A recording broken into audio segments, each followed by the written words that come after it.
Hey everybody, this is Ian with the band Rail City, and if you're watching this, I'm guessing you went to your local guitar center or music and arts or whatever and bought with the intention of buying a guitar cable, and you walked out with a speaker cable and you didn't realize those are two different things. And now you're wondering, well, can I just use this thing for my guitar, or do I need to go back and return it, or what's going on with that? I actually did the exact same thing about 2 days ago, and I looked all over the internet to figure out if I could use the speaker cable, which, has a 1/4 inch jack exactly like a guitar cable. It looks exactly like a guitar cable, but it is, in fact, a speaker cable. I didn't know there was a difference. They were all sold out of everything else, so I really don't want to take that back, but it looks like I'm going to have to, and we'll cover why later in the video. But yeah, you're really lucky to be watching this video because there are no good videos out there that cover this and give good answers. I was looking on different forums, and the popular consensus seems to be, and I believe this, but it's only like half the answer that you need to decide whether your speaker cable is usable as a guitar cable. Basically, you can't use a guitar cable as a speaker cable because speakers have much more current flowing through them than a guitar cable, and you run the risk of like burning up your guitar cable, which is no good. It's going to wreck whatever set you're playing. It's going to wreck your cable as well. But you can actually use a speaker cable as a guitar cable. The instrument's lower, output coming through this cable that's meant for high output isn't going to bother it output-wise, but instrument cables are shielded, so you don't get any interference from electrical stuff in the area or lights or whatever, whereas speaker cables are not shielded. Now, I don't know about you, but when it comes to musical instrument components supposedly being advertised as having added benefits over your standard stuff, I'm usually pretty cynical. I'm actually in marketing professionally, so I know how things are embellished, how little things that might help you out, or in this case help your sound out 1 to 5%, get blown out of proportion, and you pay 4 times as much for something that makes maybe a 5% difference in your sound. I don't want to pay for shit like that, and you probably don't either.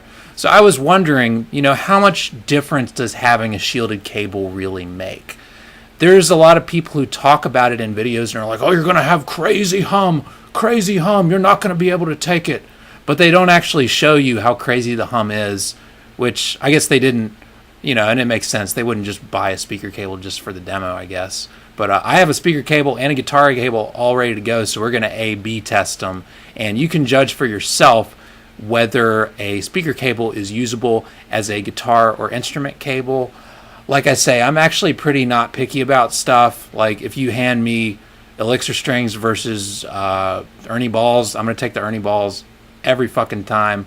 But yeah, the shielding is worth it. Like, you really can't use, in my opinion, maybe you're not as sensitive as I am, but once again, I'm not sensitive about stuff at all. Like, yeah, I'm not picky about stuff, but the hum is just too much for the speaker cable.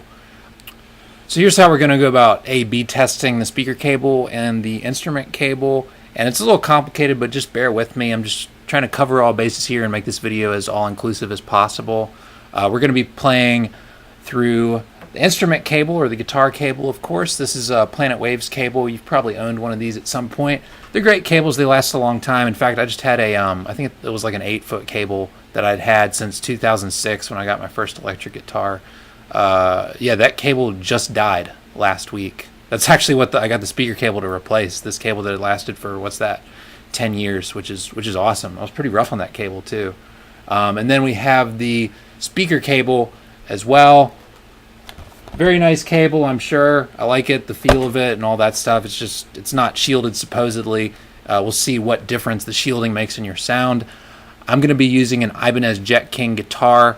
The Ibanez Jet King, as you may remember from the video I did on it, it has the ability to play in humbucking mode, and then it's got like a coil split where you can get more of a single coil sound out of it. We're going to try both of those modes to see if one produces more hum than the other in either of the chords. It'd be kind of cool, if a speaker cable was immune to hum in single coils, Then if you only have a Strat, you know that you don't need an instrument cable. You can just use a speaker cable.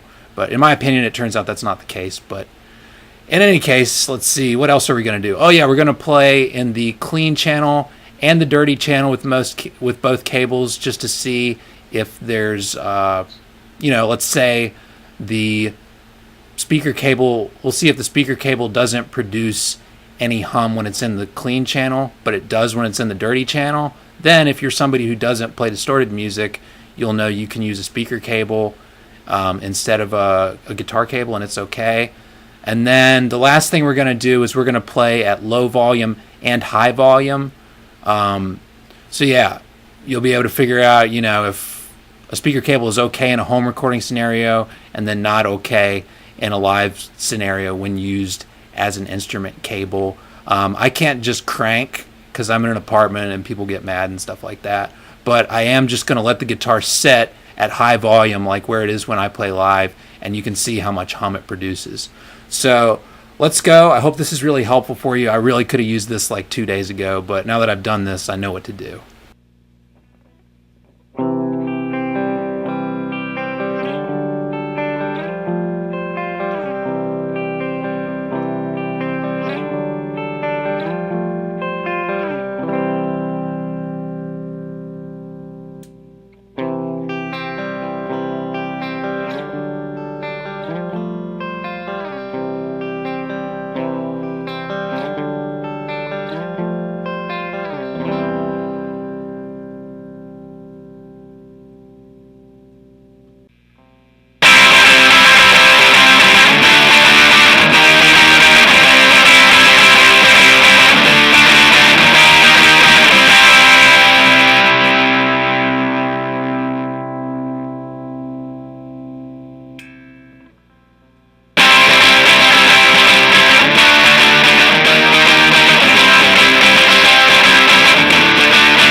So as you can see there, the speaker cable, in my opinion, all of this is completely subjective and depends on how much hum annoys you. I'm not that annoyed by hum. I actually have a Boss noise gate and I stopped using it because, I don't know, the extra hassle using it wasn't worth the hum it cut out of your sound. The hum didn't bother me basically.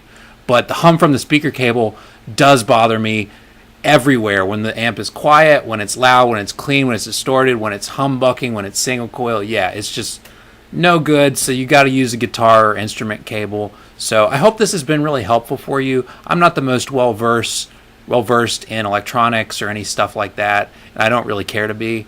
But the proof is in the pudding, and we just went through this, and I showed you how it works. So yeah, if you have any questions or any cool comments, or you just want to say something random in the comments, please do. And check out my other videos, and have a fun day.